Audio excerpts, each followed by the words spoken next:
أما بعد فإن خير الحديث كتاب الله وخير الهدي هدي محمد صلى الله عليه وآله وسلم وشر الأمور محدثاتها وكل محدثة بدعة وكل بدعة ضلالة وكل ضلالة في النار. أعوذ بالله من الشيطان الرجيم. بسم الله الرحمن الرحيم. يا أيها الذين آمنوا اتقوا الله حق تقاته ولا تموتن إلا وأنتم مسلمون. يا أيها الناس اتقوا ربكم الذي خلقكم من نفس واحدة وخلق منها زوجها وبث منهما رجالا كثيرا ونساء واتقوا الله الذي تساءلون به والأرحام إن الله كان عليكم رقيبا. يا أيها الذين آمنوا اتقوا الله وقولوا قولا سديدا يصلح لكم أعمالكم ويغفر لكم ذنوبكم ومن يطع الله ورسوله فقد فاز فوزا عظيما. সম্মানিত সম্মুখস্থ সুধী মুসল্লি মণ্ডলী, আল্লাহর অনেক প্রশংসা, যার প্রশংসার শুকরিয়া কৃতজ্ঞতার শেষ নেই। যে মহান রব আমাদের প্রতি অনেক অনুগ্রহ করেছেন, ঘোড়ারাস কেন্দ্রীয় ঈদগাহ, এখানে আমাদেরকে উপস্থিত হওয়ার, ঘোড়ারাসের মানুষ, তৎসংলগ্ন এলাকার মানুষ, বাইরে থেকেও বহু পরিচিত প্রিয় মুখ সম্মুখ আমরা দেখতে পাচ্ছি। এতজন মানুষের এই উপস্থিতিতে আজকে আমাদের এই ঈদের সালাত সম্পন্ন করার যিনি আমাদেরকে তৌফিক দিলেন, সেই মহান রবের অসংখ্য কৃতজ্ঞতা হামদ প্রকাশ করি, আন্তরিকভাবে আমরা জ্ঞাপন করি আলহামদুলিল্লাহ। অনেক দরুদ সালাম বিবর্ষিত হোক নবী মুহাম্মদ রাসূলুল্লাহ সাল্লাল্লাহু আলাইহি সাল্লামের উপর।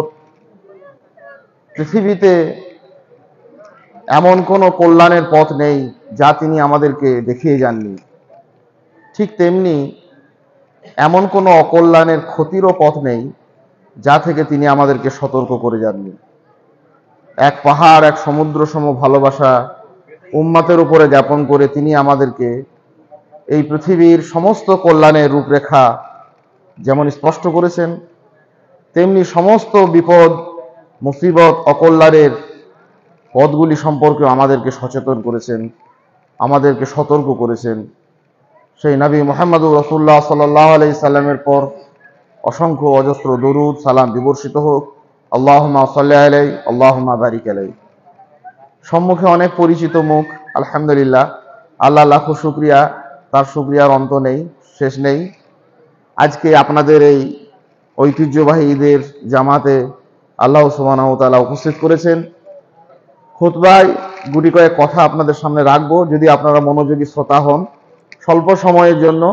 কারণ ঈদের দিন সর্বোত্তম একটি কাজ আমাদের বাকি রয়েছে, সেটা হচ্ছে কোরবানি করা। ঈদুল আজহার দিনের সর্বোত্তম আমল আল্লাহ সুবহানাহু ওয়া তাআলার কাছে সেটি হচ্ছে কোরবানি। সেটি আমাদের জন্য পড়ে রয়েছে, তার জন্য যথেষ্ট সময়ের প্রয়োজন, অনেকগুলি কাজ সেখানে আমাদের থাকে। ইনশাআল্লাহ তাআলা আজিজ দীর্ঘ সময় জুড়ে আমরা সেটিকে সুসম্পন্ন করব। আল্লাহ সুবহানাহু ওয়া তাআলা আমাদেরকে সার্বিক তৌফিক দিন, আল্লাহুম্মা আমিন। আমরা মানুষ হিসেবে একটি মহান জাতিসত্তার অধিকারী, এটি আল্লাহর বিশেষ অনুগ্রহ। যিনি আমাদেরকে সেই মহান জাতিসত্তার অধিকারী অর্থাৎ মুসলিম উম্মাহ করে এই পৃথিবীতে বিচরণ করার, মুসলিম হিসেবে আমাদেরকে পরিচিত হওয়ার তৌফিক দিয়েছেন, তিনি আমাদের মহান রব, মহান আল্লাহ। তিনি নিজেই নামকরণ করেছেন, পবিত্র কোরআনে স্পষ্ট করেছেন, ওয়া সাম্মাকুমুল মুসলিমিন, এদেরকে নামকরণ করা হয়েছে মুসলিম বলে। এই সৌভাগ্যময় এবং একটি আদর্শ জাতিসত্তার, এক মহান জাতিসত্তার পরিচিতি লাভের জন্য আমরা তার কৃতজ্ঞতা, তার হামদ নিরলসভাবে, নিরবিচ্ছিন্নভাবে প্রকাশ করে চলেছি। আরেকটি বড় শুকরিয়া, কৃতজ্ঞতা, এই মুসলিম উম্মাহ হিসেবে পৃথিবী নামক এই গ্রহটাতে আমরা বেঁচে হয়েছি। পৃথিবী নামক এই গ্রহটা অত্যন্ত এবং অত্যাধিক গুরুত্বপূর্ণ জায়গা মানুষের জন্য। মুসলিম পৃথিবীটা গুরুত্বপূর্ণ এবং অত্যধিক গুরুত্বপূর্ণ একটি জায়গা। এই কথাটি খুব মনোযোগের সঙ্গে আমরা যদি শুনি, ইনশাআল্লাহ তাআলা যদি উপকৃত হব। পৃথিবী বাদ দিয়ে মানুষের অনেক অবস্থানের জায়গা আছে। আমরা একটা সময় পৃথিবীর বাসিন্দা ছিলাম না, আমরা একটা জায়গাতে রুহের জগতে থাকতাম। রুহের জগৎ ছেড়ে একটা সময় আমরা এসেছি, মাতৃগর্ভে আমাদের সেই রুহগুলো সঞ্চারিত হয়েছে, ওটা একটা পর্ব। তারপর আমাদের শৈশবকাল একটা সময় কেটেছে, তারপর আমরা বড় হয়েছি। কল্যাণ অর্জনের জন্য, সব হাসিলের জন্য, নেকি অর্জনের জন্য পৃথিবী একমাত্র জায়গা। অতিষ্ঠ হলে কি হবে? এখানে এক আজীব জায়গা, অনেক অপরাধ আছে, অনেক ভুল আছে, অনেক ত্রুটি আছে, যুদ্ধ আছে, দাঙ্গা আছে, ফাসাদ আছে, অশান্তি আছে, অনেক প্রতিকূল পরিস্থিতি আছে। কিন্তু তার মধ্যেও একটা মুমিনের জীবন, একটা মুসলিম উম্মার জীবনের দৃষ্টিভঙ্গি হচ্ছে এইরকম যে এইখানটাতে যতদিন আছি, যতটুকু আছি, যতটা সময় আছে, আমি একটি নেকি অর্জন করতে পারবো। কিভাবে? পদে পদে আল্লাহ সুবহানাহু ওয়া তাআলা তার প্রিয় বান্দাদের উদ্দেশ্যে সেই কল্যাণ অর্জনের নানাবিধ পন্থা আমাদের সামনে তিনি সাজিয়ে রেখেছেন, ডালি ভরে সাজিয়ে রেখেছেন। ঈদের সলাতে, ঈদুল আজহার সলাতে, সিয়ামের মধ্যে, সলাতের মধ্যে, যাকাতের মধ্যে, তাসবিহ তাহলিলের মধ্যে। পৃথিবী এমনই জায়গা, এখানে আপনি যদি একটা হোঁচট খান, ইন্না লিল্লাহ বলবেন, আপনি নেকি পাবেন। ভাইয়ের সঙ্গে দেখা হলো, বলেন আসসালামু আলাইকুম রাহমাতুল্লাহ, এতগুলো নেকি পাবেন। কোন ভাইকে কিছু একটা সহযোগিতা করলেন, উপকার করলেন, আপনি এতগুলো নেকি পাবেন। আশহাদু আল্লা ইলাহা ইল্লাল্লাহ পাঠ করলেন, তাকবীরগুলি পাঠ করছি, আল্লাহু আকবার, আল্লাহু আকবার, লা ইলাহা ইল্লাল্লাহু, আল্লাহু আকবার, আল্লাহু আকবার, ওয়ালিল্লাহিল হামদ, নেকি পাবেন।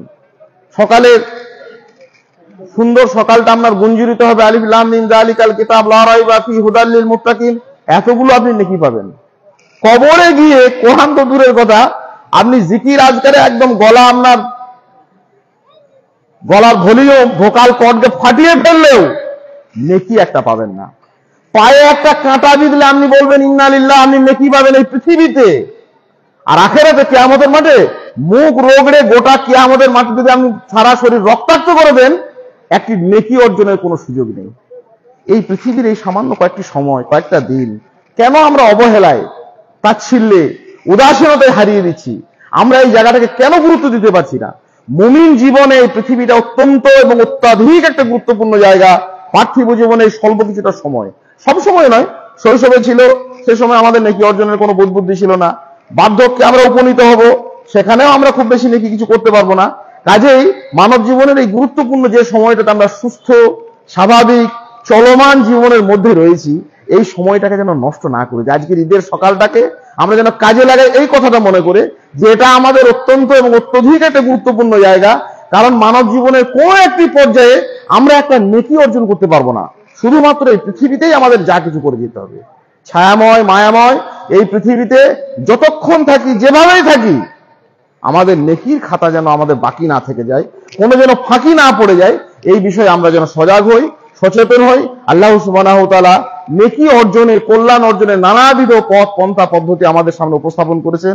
তার মধ্যে ছিল জিলহজ মাসের এই প্রথম 10টি দিন নানা রকমের ইবাদতে আল্লাহ সুবহানাহু ওয়া তাআলা তার বান্দাদের জন্য ডালি সাজিয়ে রেখেছিলেন। এখানে সিয়াম ছিল, এখানে সালাত ছিল, এখানে তাকবীর ছিল, তাসবিহ ছিল, তাহলিল ছিল, হজ ছিল, উমরা ছিল, আরাফার ময়দানে উপস্থিত হওয়া ছিল।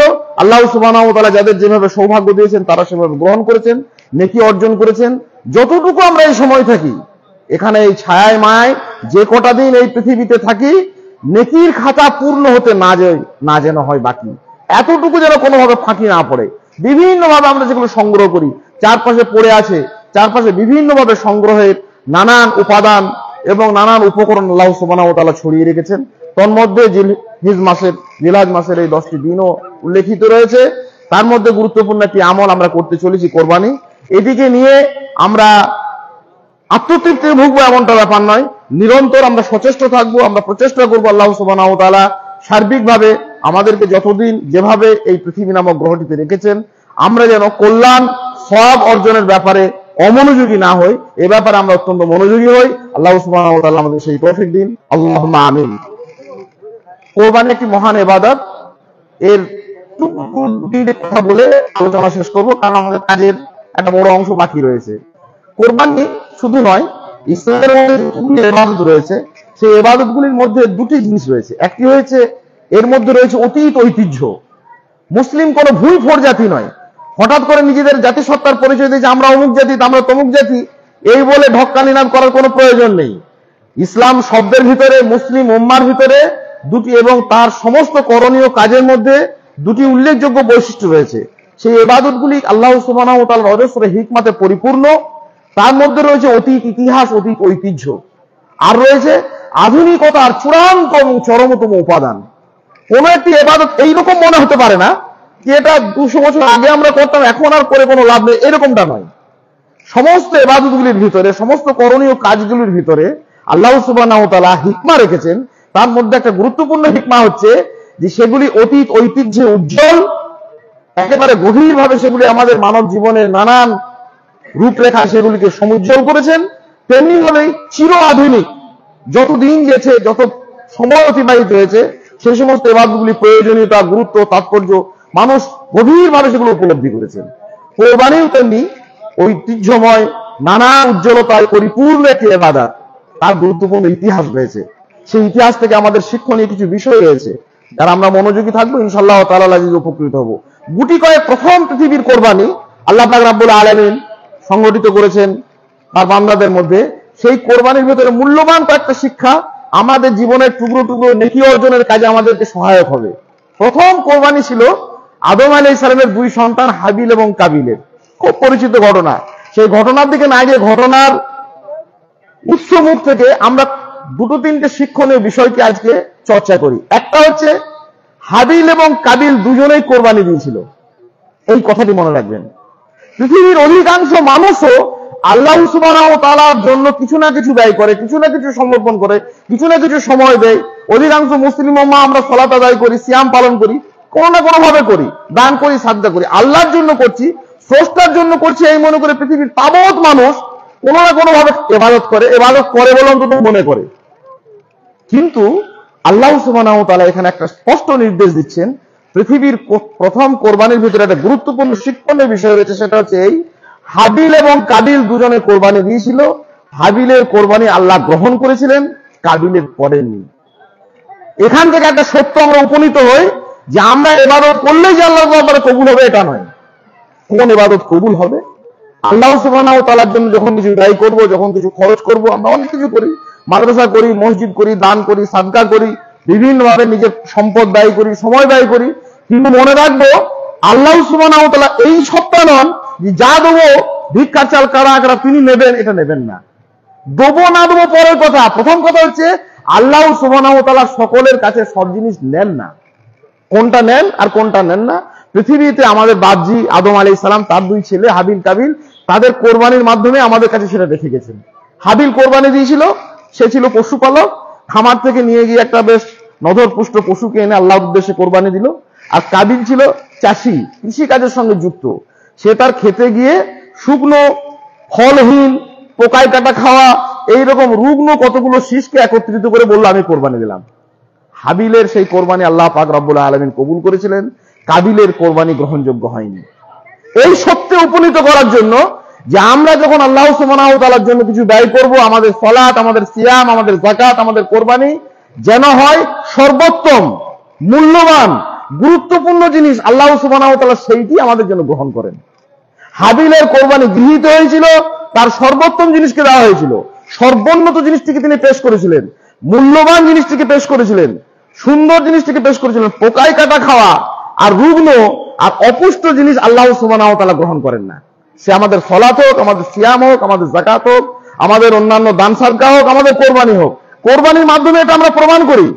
বাড়িতে যে পশুগুলোকে আমরা বেঁধে রেখে এসেছি, সেগুলো একটিও পা ভাঙা নয়, মাথা ভাঙা নয়, খোঁড়া নয়, দুর্বল নয়, একেবারে রুগ্ন নয়, আমরা সবল, নধরপুষ্ট, সুস্থ একটি পশুকে রেখে এসেছি। কেন?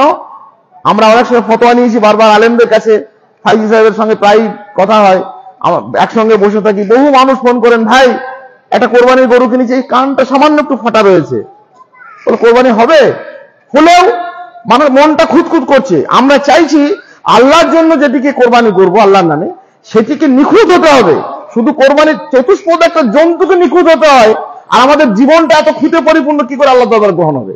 আমাদের সালাত খুঁত, নানা রকম ত্রুটিতে পরিপূর্ণ, আমাদের আকীদা, আমাদের মানহাজ, আমাদের বিশ্বাস, আমাদের চলার পথ, আমাদের রুজি রোজগার, সামান্য একটি চতুষ্পদ জন্তুকে আল্লাহর জন্য দায়ী করছি বলে, আল্লাহর জন্য কোরবানি করছি বলে, সেটা নিখুঁত হতে হবে। তার কান ফাটা থাকলে চলবে না, তার পা ভাঙা হলে হবে না। আর আমাদের গোটা জীবনই নানান ত্রুটি আর বিচ্যুতিতে পরিপূর্ণ, এটি শোভনীয় তো নয়, এটা গ্রহণযোগ্য নয়। কাবিল আর হাবিলের প্রথম পৃথিবীর কোরবানির মাধ্যমে আল্লাহ সুবহানাহু ওয়া তাআলা এই মহান শিক্ষায় আমাদের উপনীত করলেন।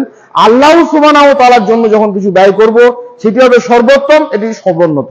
আমরা নিরন্তর চেষ্টা করব যে কাজই আমরা আল্লাহ সুবহানাহু ওয়া তাআলার জন্য করব, যে ইবাদতই আমরা করব, সেটাকে নিখুঁত হওয়া, পোকায় কাটা রুগ্ন খাওয়া নয়। তাতে সালাত হোক, সিয়াম হোক, আমাদের আকীদা, আমাদের বিশ্বাস, আমাদের মানহাজ প্রত্যেকটিকে পরিচ্ছন্ন হতে হবে।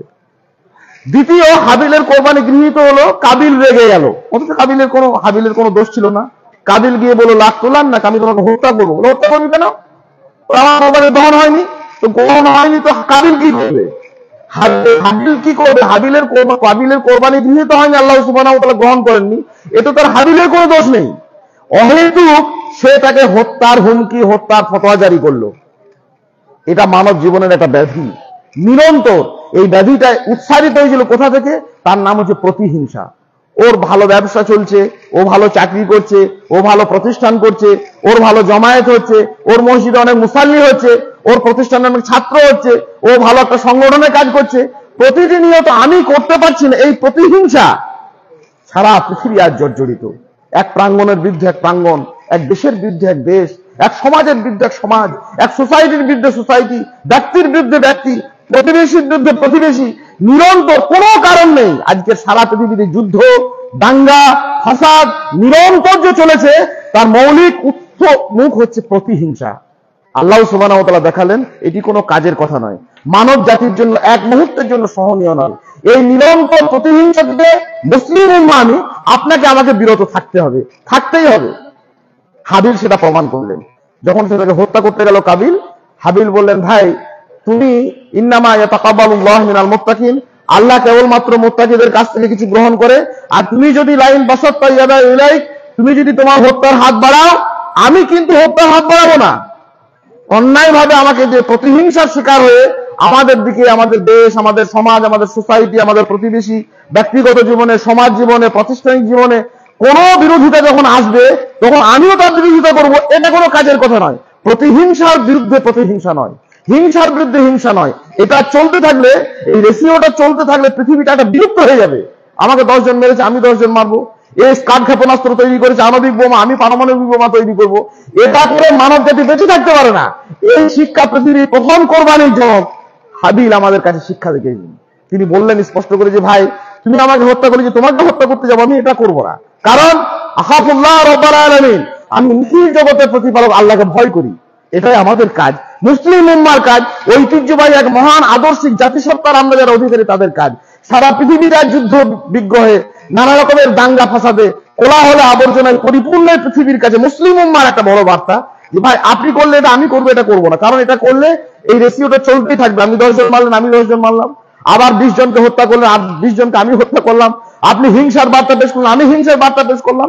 সারা পৃথিবীতে আগুনের এই শিখা যে জ্বালিয়ে রেখেছে, আগুনের বিরুদ্ধে আগুন দিয়ে তো আগুন নেবে না, সেটা পানি দিয়ে নেবে। নিরন্তর আমাদের শান্তির ললিত বাণীকে প্রকাশ করা, নিরন্তর মানুষের কাছে কোরআন এবং সুন্নাহর কথাকে প্রচার করা, এটি হবে মুসলিম উম্মার কাজ। কারণ সে দীপ্ত কণ্ঠে বারবার সেই পৃথিবীর প্রথম কোরবানির ইতিহাসে সে সূচনা করেছে, এই কথার ঘোষণা করেছে, আখাফুল্লাহ, আমি আল্লাহকে ভয় করি, রব্বাল আলামিন, যিনি নিখিল জগতের রব। গুরুত্বপূর্ণ এই শিক্ষণীয় বিষয়গুলি ছিল পৃথিবীর প্রথম কোরবানির ভিতরে। আর আমরা যে ঐতিহ্যবাহী কোরবানির রাজ উত্তরাধিকারী ইব্রাহিম আলাইহিস সালাতু ওয়াত তাসলিম, তিনি আমাদেরকে গুরুত্বপূর্ণ কতিপয় কয়েকটা শিক্ষা দিয়েছিলেন তার কোরবানির মাধ্যমে। তার বর্ণময় উজ্জ্বল জীবনের নানাবিধ শিক্ষণীয় বিষয়ে আজকে আমরা পরিপূর্ণ হয়ে আছি।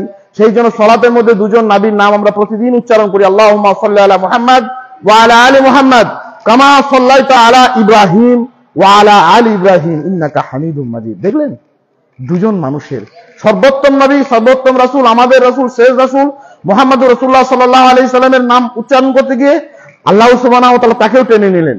কারণ এই যে মুসলিম উম্মাহ জাতিসত্তার একটা আদর্শ জাতিসত্তার আমরা অধিকারী, এই জাতির এক মহান রূপকার ছিলেন ইব্রাহিম আলাইহিস সালাম। তার গোটা জীবন বর্ণময়, শিক্ষায়, নানা রকমের উপদেশে পরিপূর্ণ। অনেক জিনিস শিখিয়ে গেছেন আমাদের জন্য। বাইতুল্লাহ আমাদের কাছে কিবলা করে গেছেন, নির্মাণ করে গেছেন, আমাদের জন্য কোরবানির বিধান রেখেছেন। ত্যাগের অত্যুজ্জ্বল মহিমা তিনি পৃথিবীতে প্রতিষ্ঠা করেছেন। মুসলিম উম্মাহ হিসেবে তিনি আমাদের মহান রূপকার হয়ে তিনি আমাদের কাছে সেই সমস্ত দৃষ্টান্তগুলোকে উপস্থাপন করেছেন।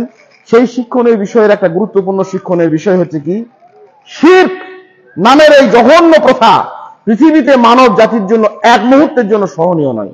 শিরক হচ্ছে একটা ভার, একটা চাপ, একটা জগদ্দল পাথর মানব জাতির উপরে।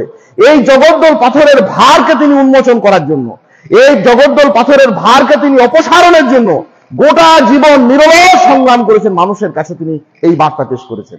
শিরক কি? আল্লাহ বাদ দিয়ে গায়রুল্লাহর ইবাদত করা মানুষের জন্য সহনীয় নয়। এ ভার মানুষ বহন করতে পারে না। কেবলমাত্র যিনি মাবুদ, একমাত্র এক মাবুদের ইবাদত করাই মানুষের জন্য সহনীয়।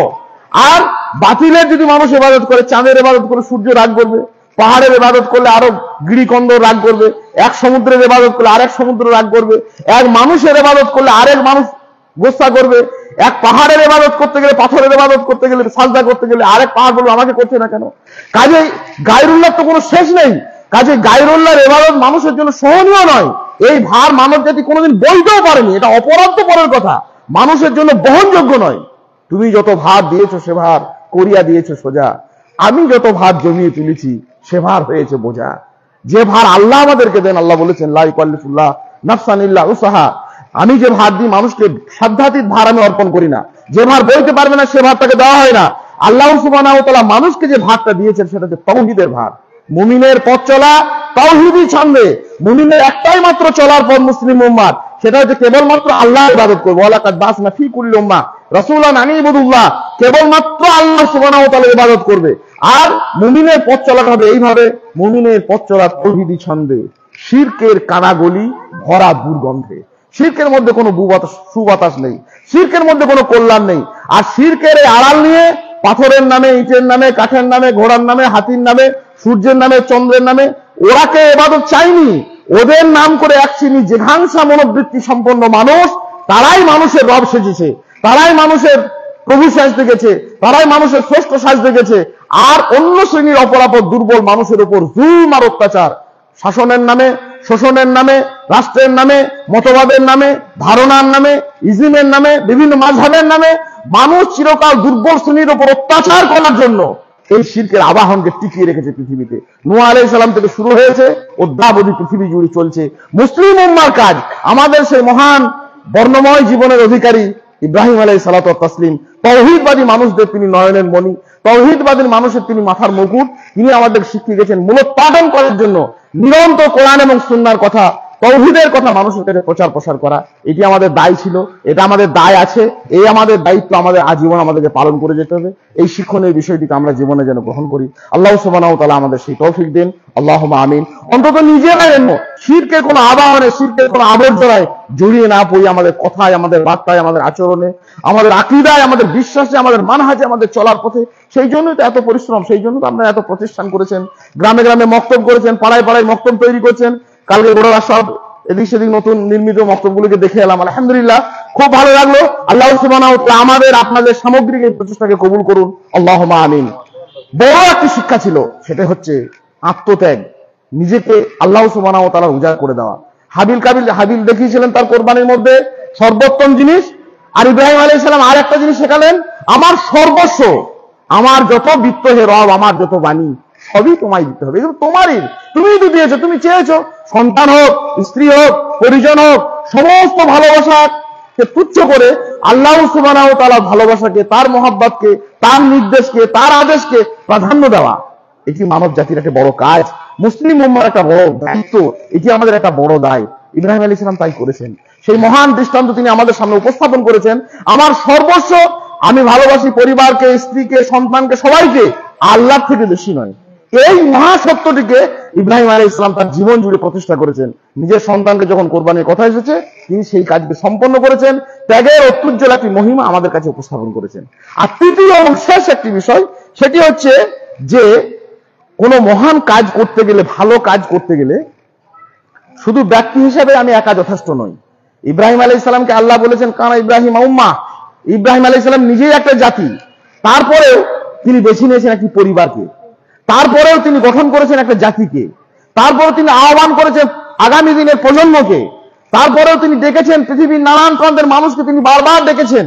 যদিও সেদিন উপস্থিত হওয়া তাদের সম্ভব ছিল না, কিন্তু তিনি ডেকেছেন। তার জীবনের একটা বড় আদর্শ যে কোনো কাজ আমি একা করতে পারবো না, আমাকে ব্যক্তি হিসেবে, পরিবার হিসেবে, সমাজ হিসেবে আমাকে উৎসাহিত হতে হবে, অপরকে উৎসাহ করে যেতে হবে।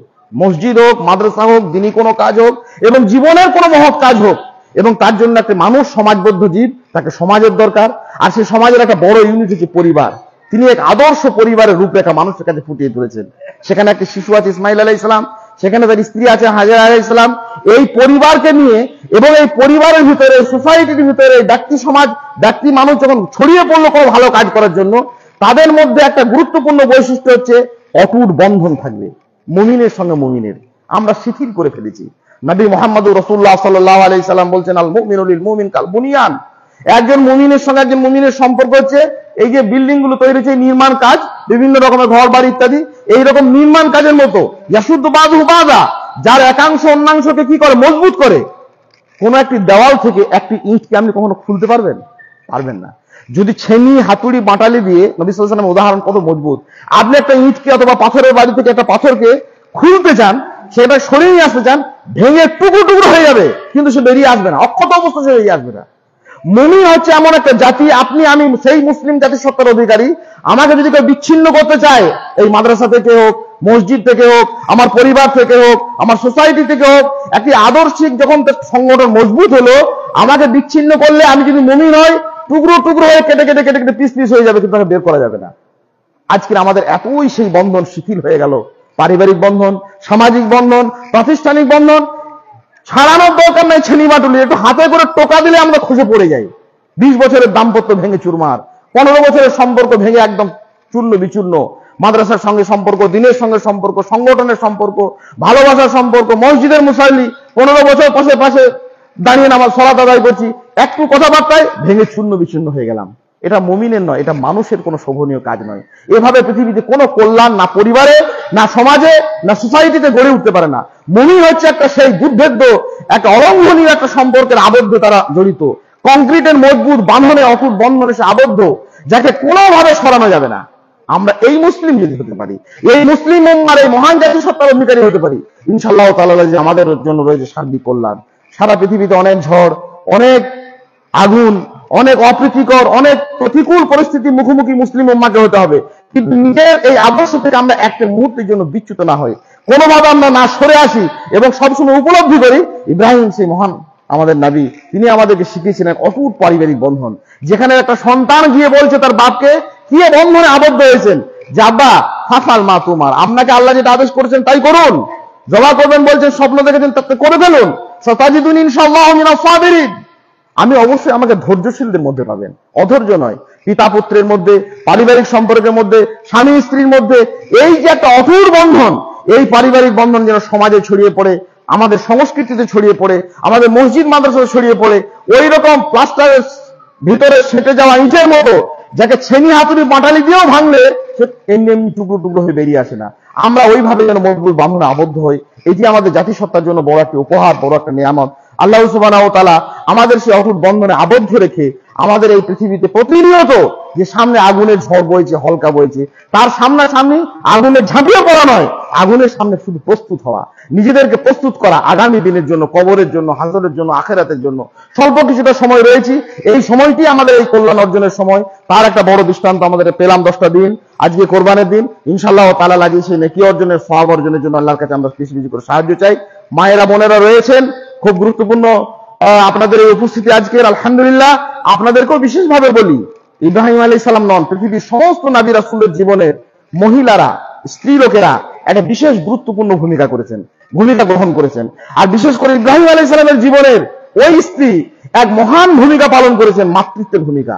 নিজের সন্তানকে এতই অনুগত তৈরি করেছেন, সেই মা, আজকে আমরা সেই মা হব, এমন অনুগত করেছেন যে ছেলেটি একটা চকচকে ধারালো শানিত অস্ত্রের সামনে গিয়ে বলছে, আব্বা আপনাকে আল্লাহ যে নির্দেশ করেছেন সেটা পালন করুন, সাতাজিদুন ইনশাআল্লাহু মিনাস সাবিরিন, আমাকে আপনি ধৈর্যশীলদের মধ্যে পাবেন।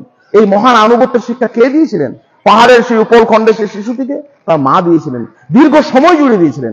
আজকে আমরা সেই মায়েদের আশা করি নয়, সেটা আমাদের জন্য বাঞ্ছনীয়, অত্যন্ত প্রয়োজনীয়।